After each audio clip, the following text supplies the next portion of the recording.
Hi, I'm Rex. And I am Ace. And we're proposing to you a development challenge.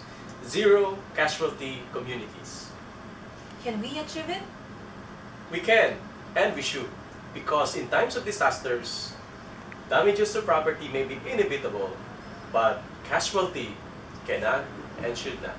Here's what we know how disaster response works.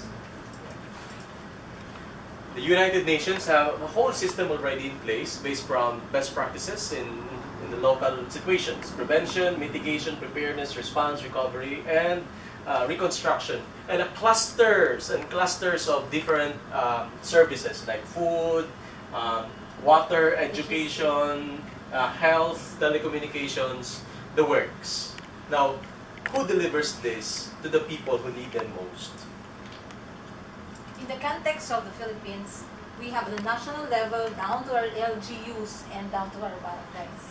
Now, our governments already have mechanisms and systems for this. Whether they are good at it or not is another question. But our focus here is on communities. Why communities? Because communities is where people live, where households are located, where community spirit can be harnessed. Yes, and in order to achieve zero-casualty communities, it hinges, we have to follow certain principles. First principle is personalized risk. People, meaning individuals and families, should be able to own the risk to their lives so that they can do something about it, get out of risky situations, and be more receptive to government interventions. And second is preparedness, because we need to let the people know how to prepare themselves in times of disaster. Because it is important to note that an ounce of prevention is better than the pound of a cure. And other principle is people orientation, because we need to put people's lives at the forefront of all our preparation and infrastructures. And when disaster strikes, we need to put the dignity of persons also within and the highest levels of our priorities, especially survivors' dignity. And Here are some technology innovation challenge that we'd like to pose to you.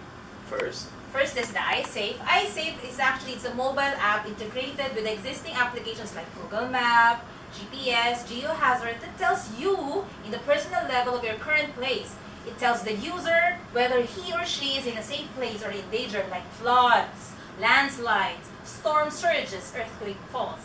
It also provides other services such as storm tracker, text blasts from authorities from Pag-asa, PDRMC, LGUs, DepEd, and can be used by individuals, households, and community organizers. A feature of iSafe, but can also be an independent app, would be an IEC integrated curriculum for CCA and DRR. Now, those are mouthfuls. IEC means Information, Education, Communication Campaigns, and CCA, DRR means CCA, Climate Change Adaptation and Disaster Risk Reduction. We already have materials for this. Teaching materials for this. What we need is an integrated curriculum that is available and accessible for people. It can be used as a mobile app. It can be used as a range of infographics for downloading or for posting on Facebook or other social media platforms, or even for classroom setting instructions. Third technology is MIS for Community-Based Humanitarian Logistics, management information system that will help decision makers during disaster situations. Humanitarian logistics technology is being used by government, United Nations, and international NGOs. Our challenge is to ensure the flow of information in and out of communities during disasters, especially within the first 24 hours, when usually power and cell sites are down. The last one is Pinoy Kubo. We'd like to imagine Pinoy Kubo as modular temporary shelter using indigenous and available materials at the lowest cost. Because we're thinking of it as a better alternative to tent, since tent living in evacuation centers and temporary relocation areas is not the most dignified housing accommodations for our survivors. We need to lessen the stress that they're feeling, but we need to do it in such a way that we can provide them with these materials that are available to us. Pinoy Kubo. That's one of the innovations that we'd like to introduce. Now, there are maybe other technologies out there that may contribute to making our goal and a strategy of zero-casualty communities. But the important thing is, we need to think zero-casualty communities. because during disasters, Damage to properties may be inevitable casualty is not. and should not. This is Rex. And this is Ace, and thank you.